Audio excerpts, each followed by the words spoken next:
శుక్రుని కొడుకులు మిక్కిలి భక్తితో రాక్షసరాజైన హిరణ్యకశిపుని భవనం నుండి రాజకుమారుడైన ప్రహ్లాదుని తీసుకుని వెళ్ళి చదవదగిన అనేక శాస్త్రాలను అతని చేత చదివించారు. అతడు కూడా చలించని విష్ణుభక్తితోనే అవన్నీ విన్నాడు, చదివాడు. అలా కొన్నాళ్ళు గడిచాక రాక్షసరాజు, నా కొడుకును గురువులు ఏ రీతిగా చదివించారో, ఈ మందబుద్ధి ఏం చదువుకున్నాడో పిలిచి మాట్లాడి అతని విద్యా పరిశ్రమను చూద్దాం అనుకుని తన సౌధాంతర్భాగంలో కూర్చుని, మోదముతోడ దైత్య కులముఖ్యుడు రమ్మని చీరబంచె ప్రహ్లాద కుమారకున్ భవమహార్ణవతారకు కామరోషలోభాది విరోధి వర్గ పరిహారకు కేశవ చింతనామృతాస్వాద కఠోరకుం కలుషజాల మహోగ్రవనీ కుఠారకున్.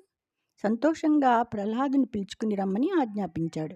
ఆ ప్రహ్లాదుడేమో సంసార సాగరాన్ని తరించినవాడు, కామక్రోధాది అంతఃశత్రువులను తుడిచిపెట్టినవాడు, నిరంతరం శ్రీహరి యొక్క ధ్యానామృతాన్ని ఆస్వాదించేవాడు, పాపాలనే అడవులకు గండ్రగొడ్డలి వంటివాడు. జై శ్రీకృష్ణ.